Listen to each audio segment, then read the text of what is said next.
Ya, kita akan membahas penyelesaian soal nomor 4. Ini berdasarkan beban terfaktor nomor 2 di atas. Diminta A, hitunglah berapa nilai gaya batang yang bekerja pada batang 1. Nah, ini telah kita kerjakan di nomor 3. Nomor 2. Ini menghasilkan beban terfaktornya. Kemudian di nomor 3 sudah diperoleh nilai S1X dan S1Y-nya, sehingga untuk menghitung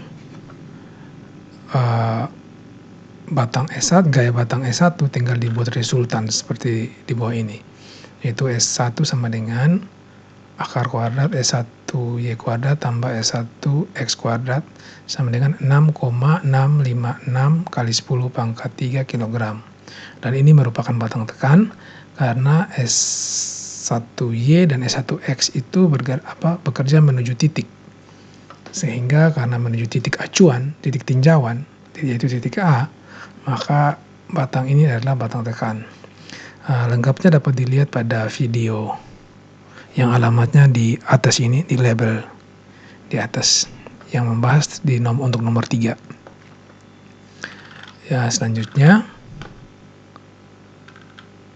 nomor B, termasuk jenis apa gaya batang 1 tersebut? Jelaskan.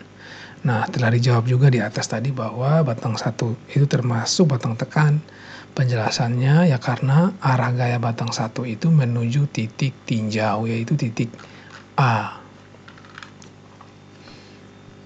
Kemudian mengenai mengapa akhirnya batang 1 ini menuju titik tinjau, bergerak menuju titik tinjau, ini dijelaskan di video yang menyelesaikan soal nomor 3.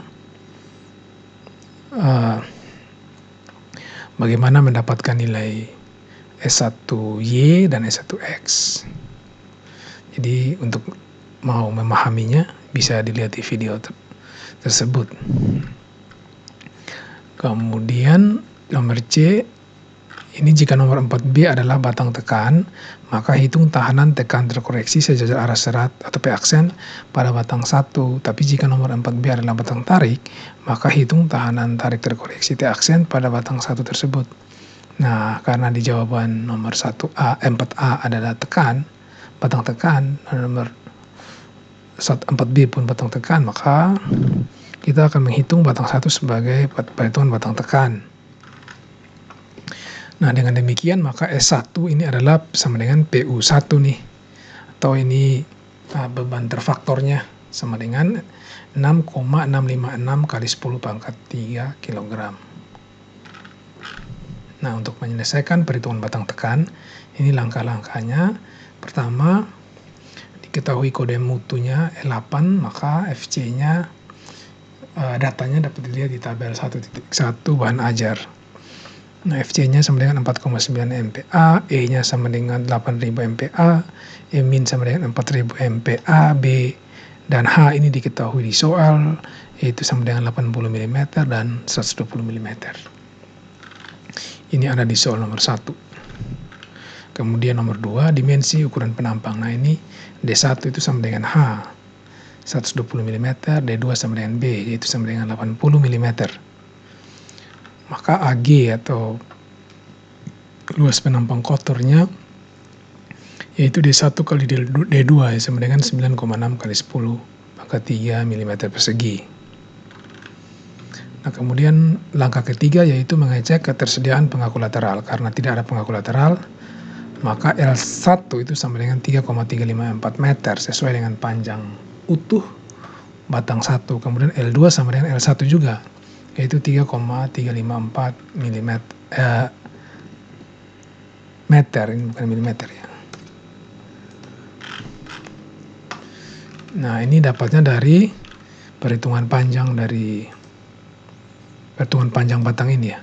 Dari A ke B. Maka diperolehnya dari akar kuadrat 300 kuadrat atau 3 kuadrat yang ini. 3 cm, jadi kalau 3 meter berarti 3 meter, terus tingginya 1,5 ya. Ini 1,5 meter. Maka dibuat menggunakan rumus Pythagoras, diperoleh nilai 3,354. Ya, kita dapat coba aja. CC sama dengan akar kuadrat 3/2 tambah 1,5/2 sama dengan 3,354. Ini sama dengan yang ini. Oke, selanjutnya langkah ke nomor 4 itu perhitungan panjang efektif. Untuk sumbu X dengan ujung batang sendi-sendi ya, ini karena rangka batang jadi ujung batangnya sendi-sendi, maka KE-nya sama dengan 1. Nah, ini kita dapat lihat dari tabel 2.5 ya, salah.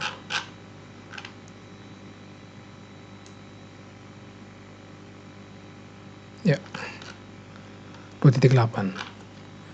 Jadi ini karena tumpuannya sendi-sendi ini, maka ini nilai KE teoritisnya 1,0.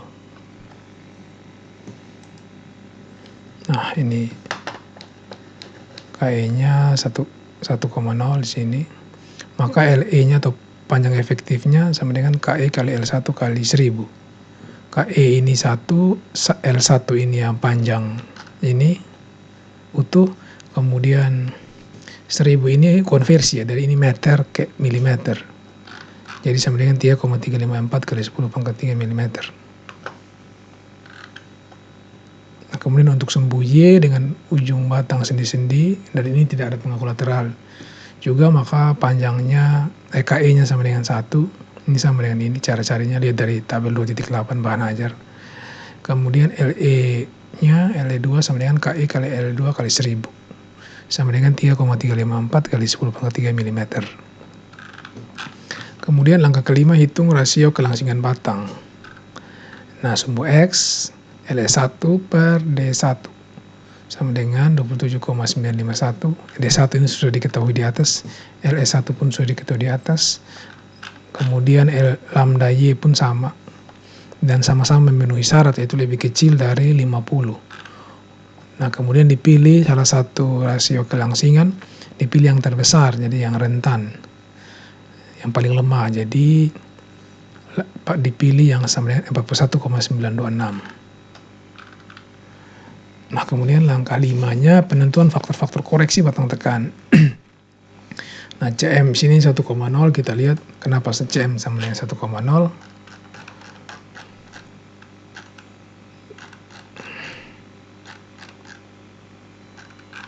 Nah, sebelumnya kita lihat dulu yang di sini. FC itu CM kali CT kali CF kali CI kali CP kali KF kali V kali lambda kali FC ini. Nah, pertama CM untuk tekan, batang tekan, FC 0,8, tapi ada catatannya, kalau FC-nya lebih kecil 5,2, ya dalam kasus kita FC-nya 4,9, jadi terpenuhi yang syarat ini, maka CM sama dengan 1,0. Maka di sini CM sama dengan 1,0. Selanjutnya CT kecil, faktor temperatur. Nah, karena dia di antara 38 derajat Celcius sampai 50 derajat Celcius, maka untuk FC di daerah kering 0,8. Ini di daerah hunian, jadi di atap ya dia otomatis dikering, maka 0,8 koefisien CT-nya. Kemudian CF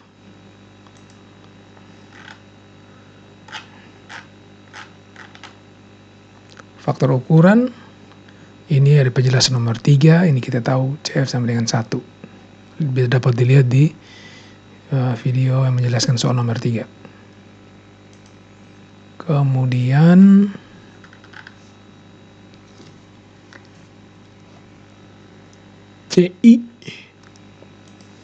CI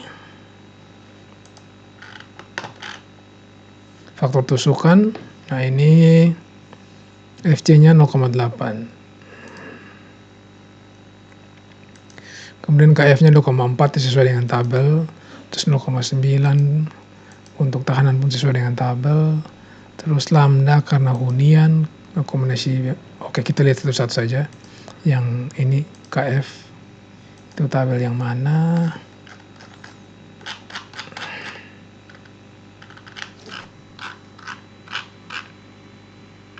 Ya ini untuk komponen struktur ya, bukan sambungan. Itu maka FC-nya 2,4. Ini. Terus VC-nya 0,9 tuh dapat dari sini. FC 0,9 VC, faktor ketahanan. Kemudian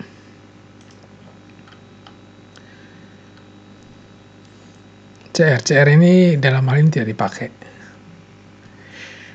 karena dari tabelnya tidak perlu. Kemudian perhitungan kuat tekan sejajar serat FC bintang ya tinggal dimasukkan nilainya saja, didapat 5,419 MPa.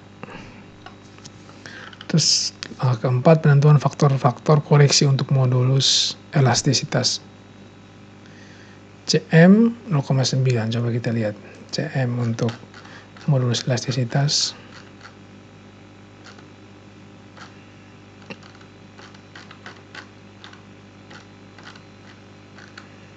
Ya, untuk E 0,9. Terus untuk CT 0,9. Ini E 0,9.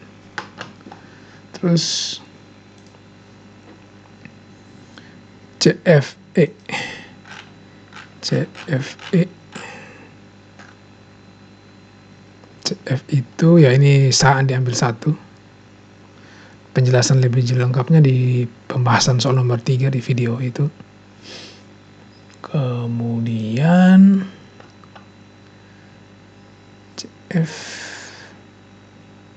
CIE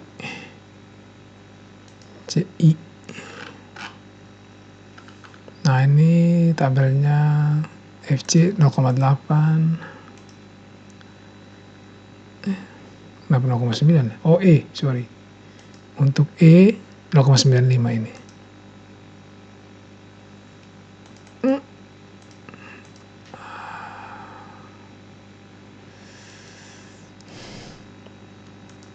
terus CTE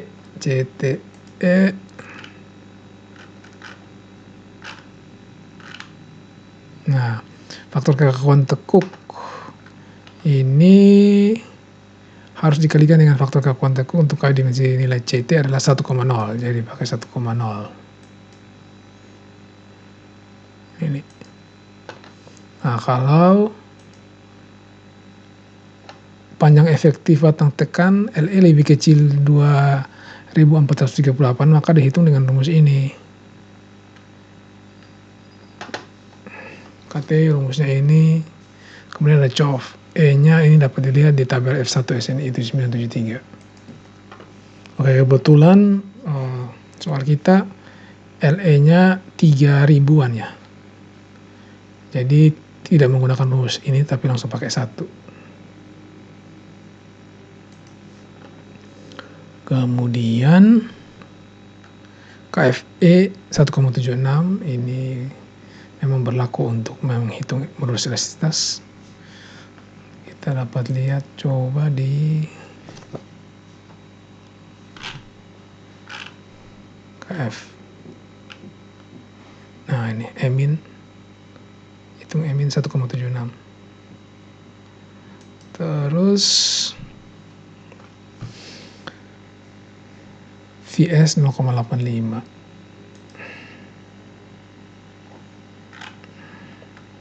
Ini 0,85. Kemudian ya, ini kita hapus. Tinggal dihitung, masuk ke langkah 9, perhitungan modulus elastisitas terkoreksi, tinggal dimasukkan rumusnya, angkanya keluar 4,605 kali 10 pangkat 3 MPa. Kemudian perhitungan faktor stabilitas kolom CP. Nah ini faktor stabilitas kolom ini untuk kayu gergajiannya. Jadi C itu sama dengan 0,8 ya. Untuk kayu gergajian C sama dengan 0,8. Untuk jenis kayu yang lain dapat dilihat di SNI itu 973. Kemudian FCE-nya rumusnya 0,822 kali E min per lambda 2 sama dengan 2,153 MPa. Lambda 2 dapat dilihat di atas sana sudah diselesaikan tadi. Aksen min pun dilihat dari ini. Kemudian 0,822 ini koefisien dari rumus. Terus CP-nya sama dengan 1 tambah FCE per F bintang C, FC bintang per 2C, 2 kali C. Kurang akar dalam kurung 1 tambah FCE per FC bintang. Terus per 2C menutup kurung di pangkat 2. Kemudian kurang FCE per FC bintang per C sama dengan 0,358. Kemudian perhitungan kuat tekan terkoreksi. Nah, ini aksen C sama dengan FC kali CM kali CT kali CF kali CI kali CP kali KF kali VC kali lambda. Nah, ini perbedaan dengan C, ini kan F prime ya. C, kali ini F star C. Nah, bedanya di sini CP belum ada, kemudian lambdanya 0,8. Sedangkan di sini FC prime ini CP-nya ada, terus lambdanya bisa dipakai 0,6. Tapi belum ada aturan yang menjelaskan secara lengkapnya, tapi dalam praktek itu lambda ini 0,6. Lambda yang untuk hitung F prime J 0,6. Tapi dalam kali ini saya gunakan 0,8. Jadi nyambung dengan rumus yang di atas. Bisa diganti boleh. Yang penting ada keterangan. Nah, sehingga kuat tekan terkoreksinya itu 1,938. Nah, kalau lambda ini saya ganti dengan 0,6, maka dia otomatis lebih kecil, 1,453. Tadi saya pakai lambda kan.